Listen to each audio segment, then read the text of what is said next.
Suatu ketika aku berjalan turun ke lapangan belusuan di pedesaan Madinah, aku bertemu dengan anak kecil yang sedang bermain manuk emprit, yang sedang bermain usfur. Itu manuk, itu burung dilempar-lempar, kemudian digelundung-gelundungkan, disiksa oleh anak kecil tersebut seperti halnya anak kecil itu bermain-mainan. Aku merasa iba, aku merasa kasihan dengan burung tersebut. Akhirnya anak kecil itu aku samperin, "Le, kui manuke sopo?" Dijawab, "Manukku." "Kira-kira le ora manukmu dienggo aku?" "Mboten pareng, jenengan gadah manuk piyambak." Ya wes, kalau seperti itu burungmu tak beli. Lek ini burung dibelilah oleh Sayyidina Umar Ibn Khattab dengan beberapa dirham, dapatlah burung emprit.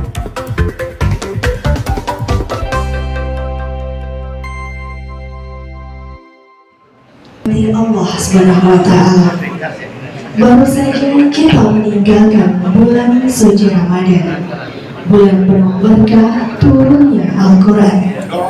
Kini kita sudah berada di bulan Syawal. Mari saling bermaafan, semoga diterima seluruh ibadah dan amal. Amin ya rabbal alamin. Assalamualaikum warahmatullahi wabarakatuh. Alhamdulillahirabbil alamin wa bihi nasta'in. Wa inna as-sa'ata la'atiyatun fafahis safhal jamil.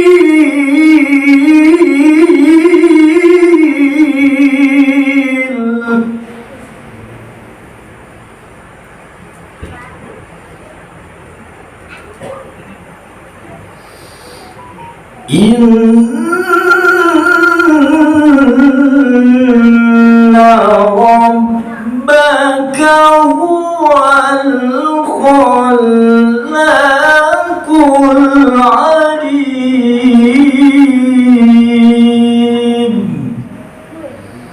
Shadaqallahul azim.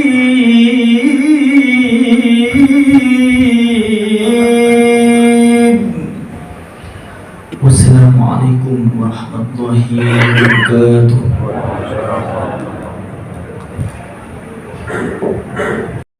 Selanjutnya pada kesempatan yang penuh makna ini akan kita simak bersama sambutan Wali Kota Madiun yang kami hormati Bapak Dr. Andes Haji Maidi SH MMMPD.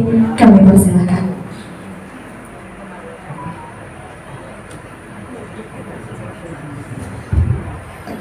Bismillahirrahmanirrahim. Assalamualaikum warahmatullahi wabarakatuh.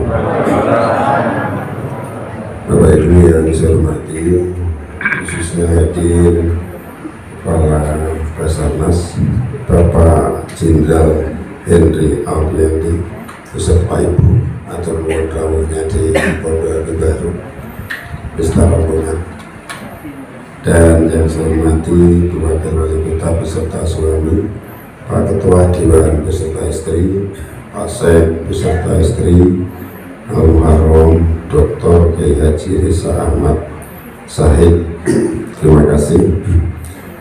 Juga staf ahli UPD sampai rumah yang hadir, juga Ketua MI DMI Kota, Ketua Takmir yang hadir, dan juga para undangan, khususnya kepala sekolah, juga dari guru TPA serta Madiun, dan semua undangan yang berbahagia.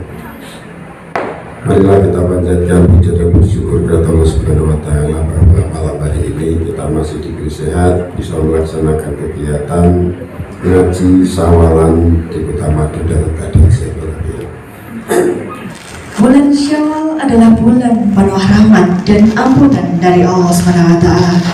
Karena di bulan ini seluruh umat Islam menguatkan tali silaturahmi dan ukhuwah Islamiyah.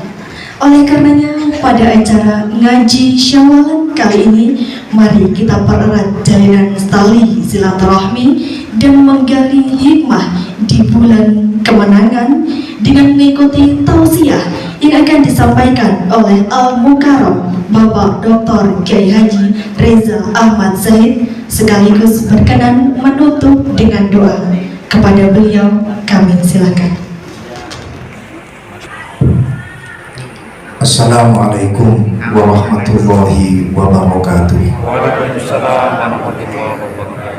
Bismillahirrahmanirrahim. Alhamdulillah.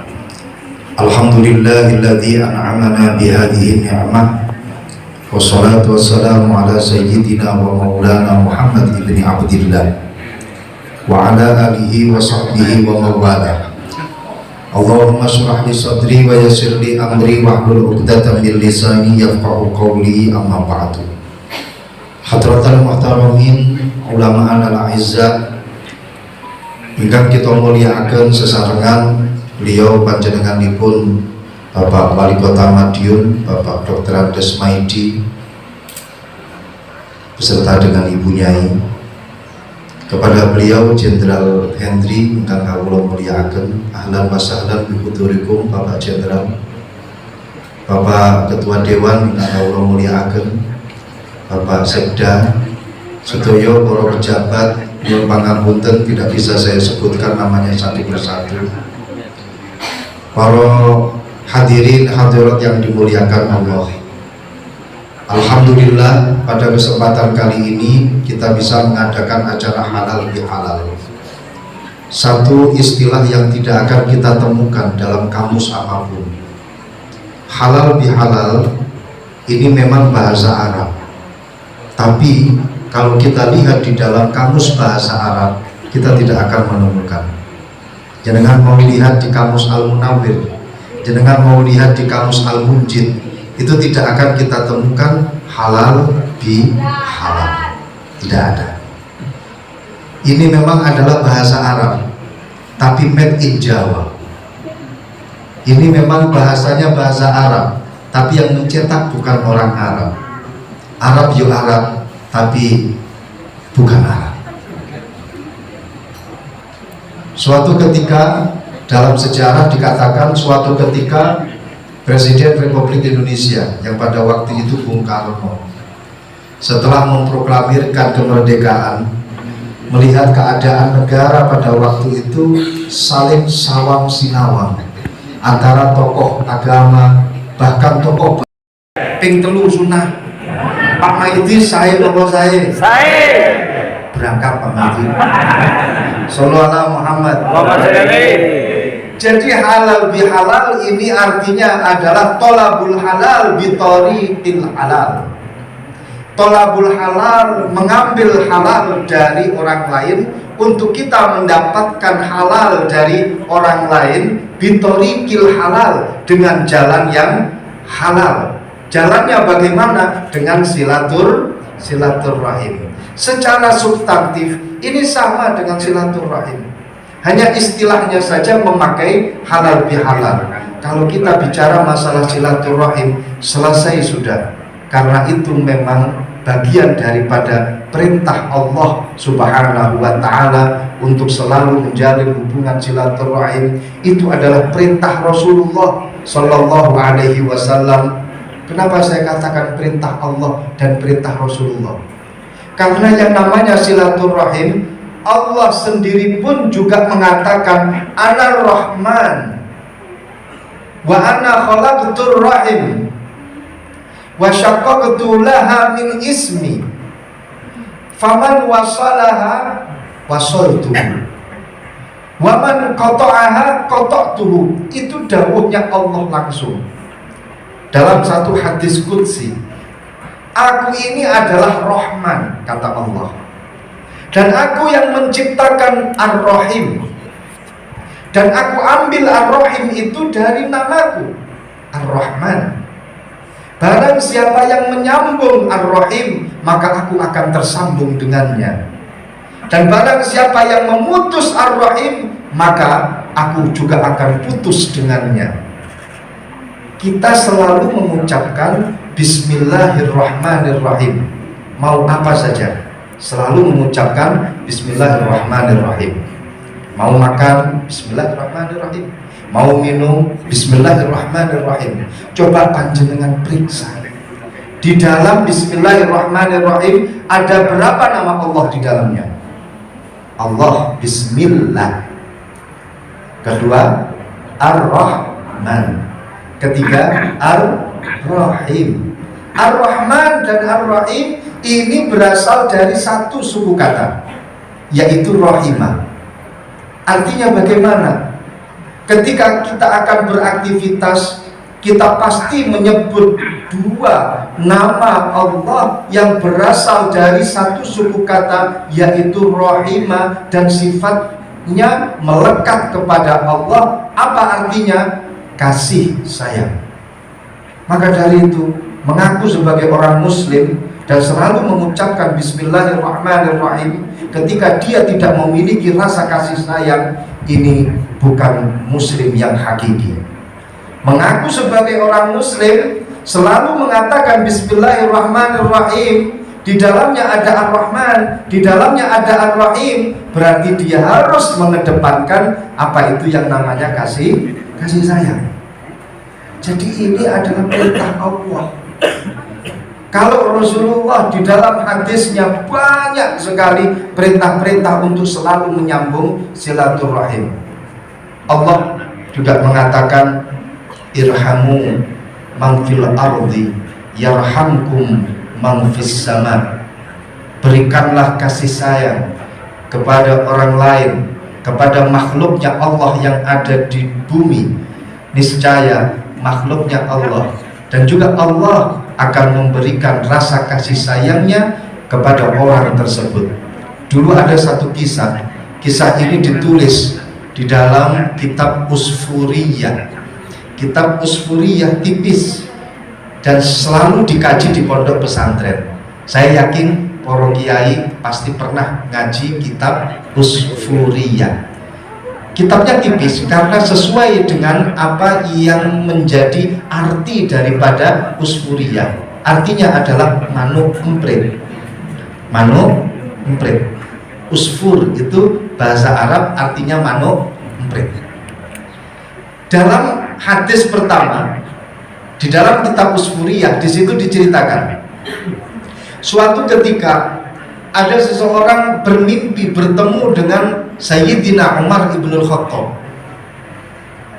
Dilihat di dalam mimpinya Sayyidina Umar ibnul Khattab menikmati nikmatnya surga, menikmati indahnya surga. Dia seakan berada di Madinatul Jannah, inti daripada surga. Insya Allah kita juga akan menikmatinya. Malam hari ini menikmati apa yang ada di dunia, kalau nanti di akhirat benar-benar di tengah surga. Amin ya rabbal alamin. Ini orang yang mimpi bertemu dengan Sayyidina Umar ibnul Khattab, bertanya, ya Umar, enak sekali kau berada di dalam surga. Apa yang membuat engkau masuk ke dalam surganya Allah? Tolong beritahu aku, amalan apa yang dominan yang membuat kamu masuk ke dalam surganya Allah? Dijawab oleh Sayyidina Umar, ayo opo kira-kira, malah dijak bedek-bedekan. Oleh Sayyidina Umar diajak tebak-tebakan, coba kamu tebak, apa kira-kira yang membuat aku masuk ke dalam surganya Allah? Yang paling dominan itu apa? Si mimpi, orang yang bermimpi ini menjawab, mungkin Sayyidina Umar, kamu masuk ke dalam surganya Allah, amalan yang paling dominan adalah karena engkau orang yang paling bijaksana, orang yang paling adil. Ketika menjadi khalifah, kau tegakkan keadilan setegak-tegaknya. Dijawab oleh Sayyidina Umar, itu betul, tapi ada yang lebih betul. Coba apa? Mungkin Sayyidina Umar, yang paling membuat kamu masuk ke dalam surganya Allah adalah sifat syaja'ahmu, sifat pemberanimu. Kau terkenal sebagai singa padang pasir. Kau tidak kenal takut ketika kau tegakkan agamanya Allah. Dijawab oleh Sayyidina Umar, itu betul. Tapi bukan itu yang paling dominan. Coba apa kira-kira? Akhirnya nyerah. Sayyidina Umar jawab sendiri. Begini ceritanya. Ini adalah satu amalan yang menjadi amalan dominan, yang memasukkan aku ke dalam surganya Allah. Suatu ketika aku berjalan turun ke lapangan belusuan di pedesaan Madinah, aku bertemu dengan anak kecil yang sedang bermain manuk emprit, yang sedang bermain usfur. Itu manuk, itu burung dilempar-lempar, kemudian digelundung-gelundungkan, disiksa oleh anak kecil tersebut seperti halnya anak kecil itu bermain-mainan. Aku merasa iba, aku merasa kasihan dengan burung tersebut.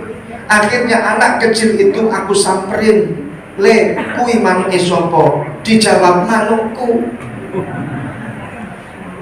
Kira-kira le ora manukmu dienggo aku, mboten pareng. Jenengan gadah manuk piyambak. Ya wes, kalau seperti itu burungmu tak beli.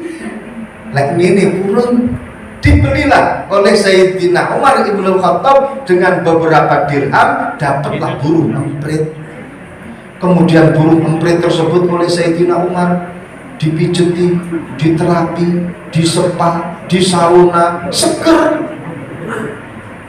Burung emprit tersebut kemudian dikasih vitamin, alhamdulillah seger, waras kembali. Setelah selesai oleh Sayyidina Umar diterbangkan, dibebaskan. Ketika dia mengepakkan sayapnya, dia berdoa kepada Allah, "Ya Allah, Umar telah memberikan rahmatnya kepadaku, Umar telah memberikan kasih sayangnya kepadaku. Wahai Allah, tolong ya Rabb, berikanlah kasih sayangmu kepada Umar." Barokah dongane manuk emprit, Sayyidina Umar mlebu tenggone surgane Allah.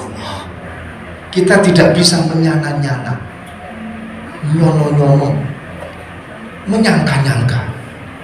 Dari mana itu ridhonya Allah akan turun?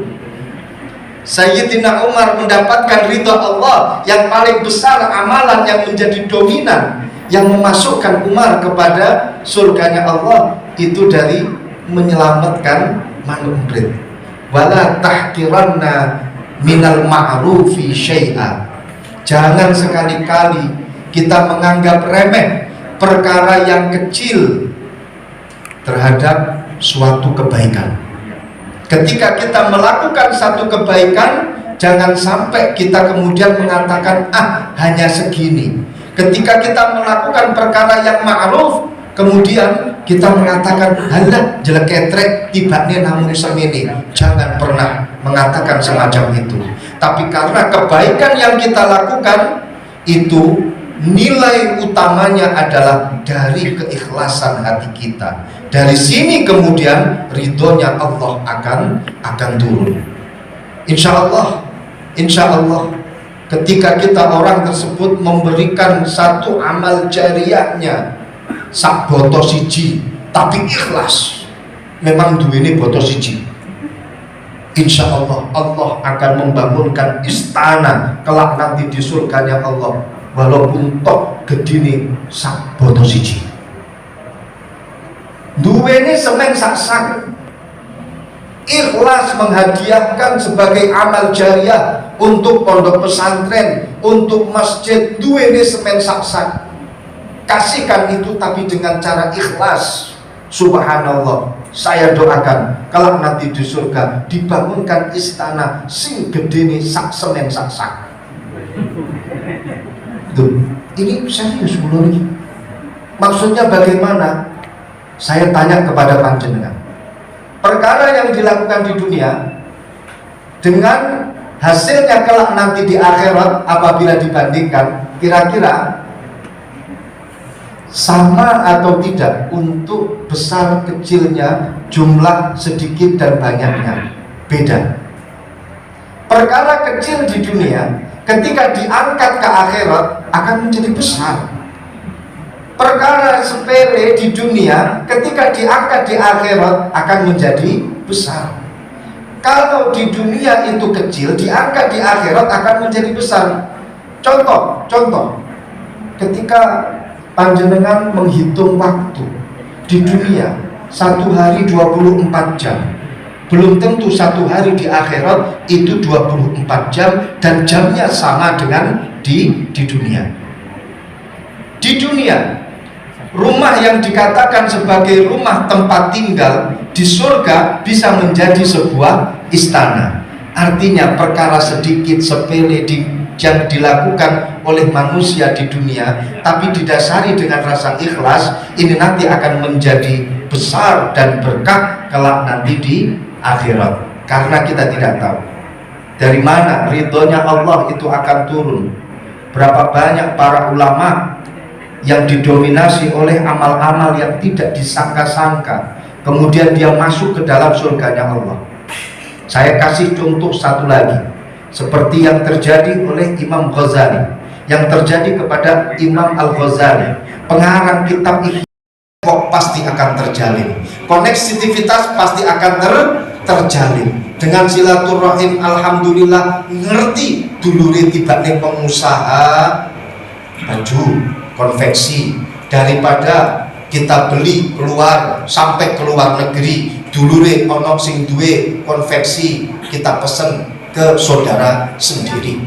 Dulure ternyata punya pabrik sepatu, daripada beli sepatu keluar pesen nanggone dulure. Dulure ternyata masih punya sepupu, daripada cari sepupu orang lain lebih baik sepupu dulur sendiri. Enak. Ini loh, masratun fil mal. Kemudian yang ketiga, waman sa'adun fil athar. Dalam silaturahim bisa menambah barokah umur kita, bisa menambah umur kita langsung mawon. Karena ada dua penafsiran tambahnya umur dalam masalah silaturahim yang katanya tazidu fil umri, itu bisa menambah umur. Apakah ini bisa menambah umur secara hakiki atau secara majazi? Ada orang yang mengatakan tambah umur itu nggak bisa, karena umurnya itu sudah terpatenkan 70, 80 atau berapa. Cuman rasane tok sing dawa, tapi hakikate padha. Ada yang mengatakan semacam itu, karena dia mengatakan al-umru kal matot, yang namanya umur itu seperti karet dibatekori tek sampai 1 meter, tapi hakikatnya tetap sak plungker. Paham? Paham tum? Ada yang mengatakan al-umru kal matot, umur itu seperti karet, artinya umur itu nggak berubah. Tapi kalau orang melakukan silaturahim, maka dia seakan-akan umurnya itu panjang, tapi hakikatnya tetap segitu. Kenapa? Karena umurnya sudah tertera di dalam Lauhil Mahfuz. Sama seperti karet, ketika karet itu diolor-olor, ditarik-tarik, ya tergantung kekuatan karetnya, diolor, ditarik-tarik, tapi hakikat karet tetap saklungker, kelihatannya panjang. Ini menurut qaul yang pertama, atau menurut pendapat yang pertama. Pendapat yang kedua mengatakan ziyadatul umri, barakatul umri, yang dimaksud dengan tambahnya umur itu adalah tambahnya umur secara hakikat, sehingga orang itu bisa panjang umurnya. Awalnya di Lauhil Mahfuz tertulis 63, tapi Allah berkehendak jadi 70, kun fayakun, munggah jadi 70. Yang awalnya 70, Allah Subhanahu wa Ta'ala berkehendak 80, jadilah 80. Sehingga di dalam satu kitab di situ dikisahkan kisah Bani Israel. Rasulullah, atau kama qala Rasulullah sallallahu